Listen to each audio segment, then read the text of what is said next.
Western Balkans. The future of the Western Balkans is in the European Union, which will not be complete without the Western Balkans. It is in the security, political, and economical interest of the EU to integrate the Western Balkans in its membership. So it's not one-way street at all. The global credibility of the European Union is at stake in the enlargement process.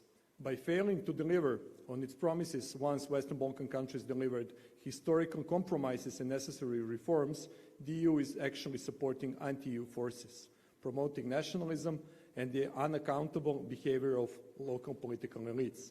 Freezing the accession process is counterproductive and irresponsible. It threatens the fragile peace in the Western Balkans. Therefore, the Belgrade Security Forum calls for the opening of accession talks with North Macedonia and Albania and awarding visa liberalization to citizens of Kosovo without any further delay.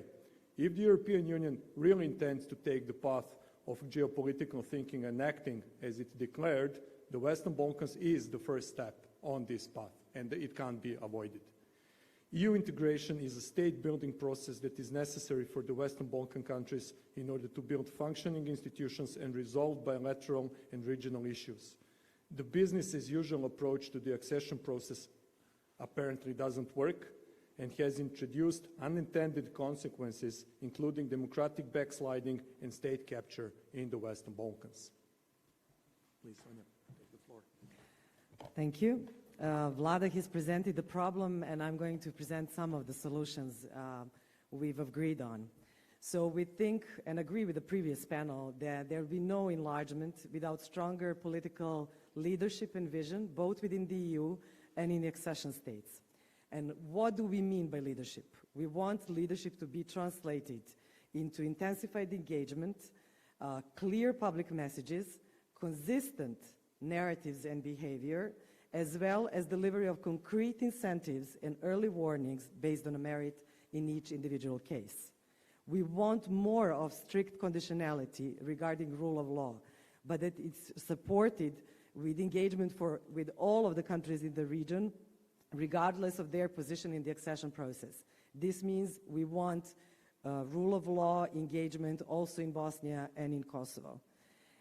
The fundamentals first approach to accession should be upgraded so to address the linkages among the different reforms. For example, lack of freedom of media and attacks on independent judiciary, but it should also be strengthened by supporting credible functioning of democratic institutions as an integral part of the entire accession process.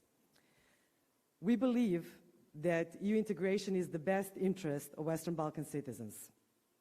We understand that democracy is under attack all over the world, but believe that EU is still the best place where democratic values are defended. We welcome the European Commission's blueprint action on strengthening rule of law within EU and believe that if EU does what it preaches at home, it's going to be even more credible globally and especially in the Western Balkans.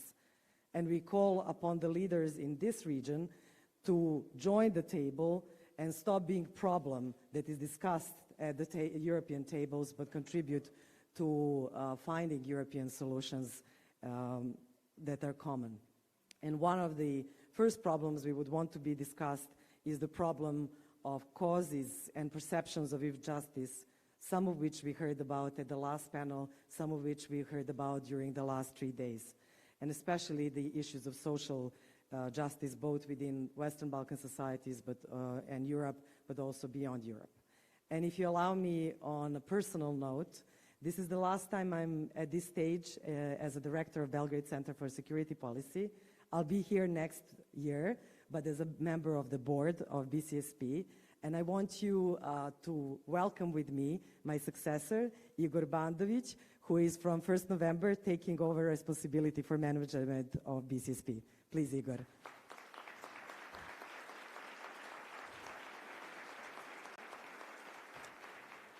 I hope you'll take an action and approach him after the closing and continue where we stopped.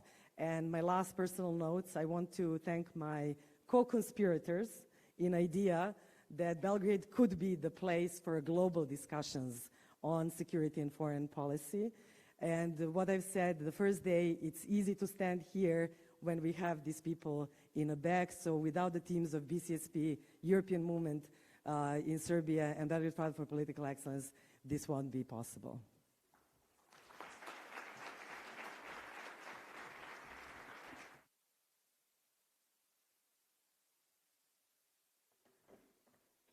As you all know, we started yesterday feeling that we just came out of a very cold shower. Now, let's move the gear. Let's move to figures and to you.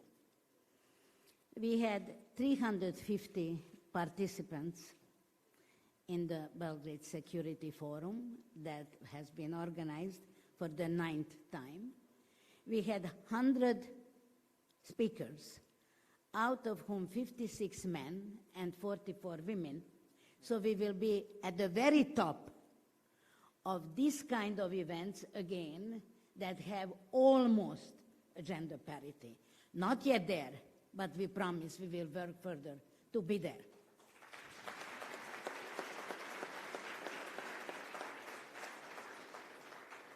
We had participants from 30 countries, and we had more than 150 journalists reporting from 13 countries.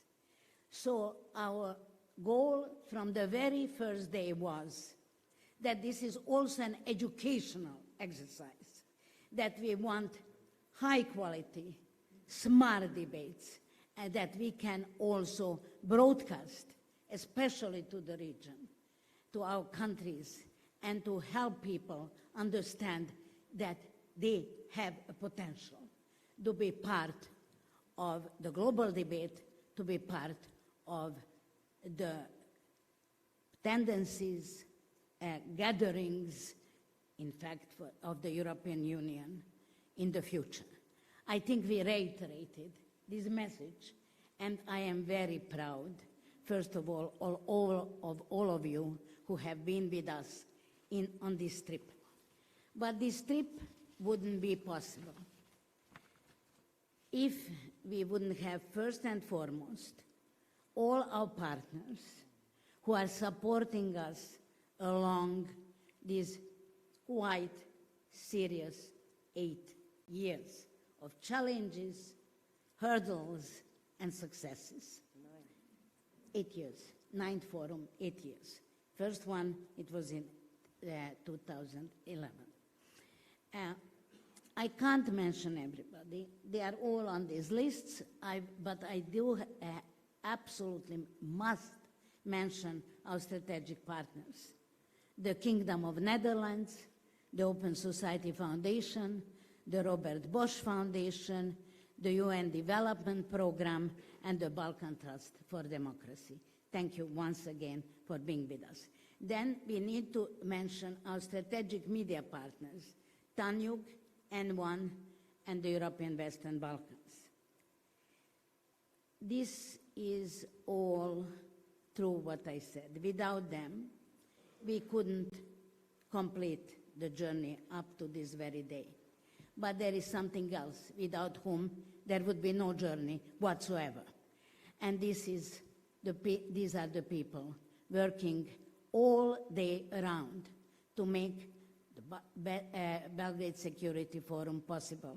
Let me remind you again, 3 civil society organizations are organizing this whole thing. So our program team was led by Marko Savkovic and Stefan Vladisavljev. Our executive part was led by Svetlana Stefanovic, Nebojša Miljanović, Vladimir Kolar, Marko Sibinović, Izidora Stakić, Dragana Belanović, Marija Gnjatijević, Olga Boškov, Maša Živojinović, Đorđe Cvijović. Thank you, people. This was a real effort.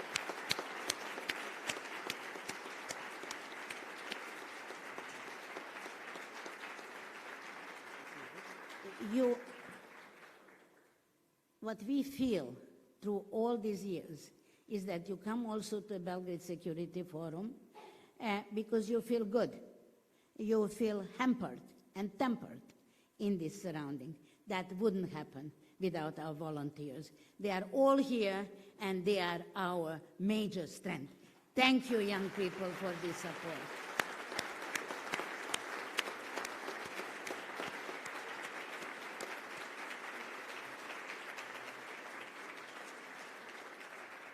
While I ask the volunteers to join us here at the stage, I will also give you the most important piece of information I can. The next 10th Belgrade Security Forum will be in 2020, October 21 to 23. Please put it in your calendars. And remember to check your calendars from time to time. And then later on, we will remind you. And with this, our 9th Belgrade Security Forum is concluded. Once again, thank you all for being here.